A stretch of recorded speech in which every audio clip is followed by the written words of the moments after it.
1945 में दुनिया ने वो मंजर देखा जिसे आज भी इंसानियत के सबसे काले दिनों में गिना जाता है। 6 अगस्त 1945 को हिरोशिमा पर परमाणु बमबारी हुई। एक पल में पूरा शहर जलकर राख हो गया। हजारों लोग तुरंत मारे गए और जो बचे वे भी रेडिएशन की मार से तड़पते रहे। इसके सिर्फ 3 दिन बाद 9 अगस्त को नागासाकी में परमाणु बमबारी ने एक और शहर को तबाह कर दिया। इन दोनों हमलों ने दुनिया को दिखा दिया कि परमाणु बम कितना विनाशकारी हो सकता है। अब सवाल उठता है, ऐसी खतरनाक हथियार बना कैसे? परमाणु बम की शुरुआत 20वीं सदी में हुई, जब वैज्ञानिकों ने परमाणु बम के अंदर छिपी ऊर्जा को समझना शुरू किया। 1930 के दशक में यह खोज शुरू हुई, जब यूरेनियम जैसे भारी तत्व के परमाणु को तोड़ा जाता है तो उससे अत्यधिक ऊर्जा निकलती है। इस प्रक्रिया को न्यूक्लियर फिशन कहा जाता है। इसी सिद्धांत ने परमाणु बम की नींव रखी। द्वितीय विश्व युद्ध के दौरान अमेरिका को डर था कि जर्मनी पहले परमाणु बम बना सकता है, इसलिए उसने मैनहंटर प्रोजेक्ट नाम से एक गुप्त मिशन शुरू किया।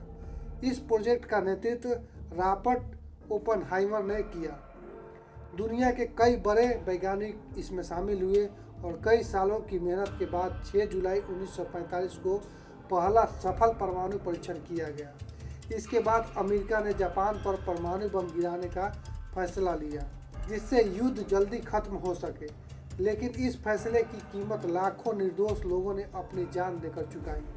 परमाणु बम की घातकता सिर्फ विस्फोट में नहीं होता है, बल्कि उसके 3 बड़े प्रभाव में छिपी होती है। पहला, तेज धमाका जो कुछ ही सेकंड में पूरा शहर मिटा सकता है। दूसरा, भीषण गर्मी जो सूरज से भी ज़्यादा तापमान पैदा करता है, हर चीज़ को जलाकर राख कर देता है। तीसरा है रेडिएशन, जो खतरनाक होता है और मानव शरीर के अंदर कई सालों तक रहता है, जिससे बहुत ज़्यादा नुकसान होता है। आज के समय में परमाणु हथियार पहले से कहीं ज़्यादा शक्तिशाली हो चुके हैं।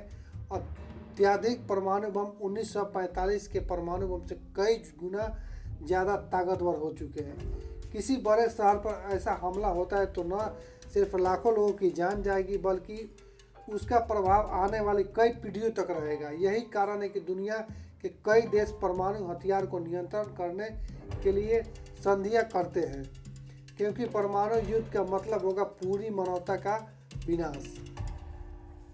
इसलिए परमाणु बम हमें यह सिखाता है कि विज्ञान एक ताकत है, लेकिन इसका सही इस्तेमाल मानवता को बचा सकता है और गलत इस्तेमाल पूरी दुनिया को ख़त्म कर सकता है। ये जानकारी आप लोगों को कैसा लगा, आप लोग कमेंट बॉक्स में जाकर कमेंट जरूर कीजिएगा, ताकि मेरा मनोबल बढ़े और मैं आप लोगों के लिए ऐसा ही कंटेंट लेकर आते रहूँ।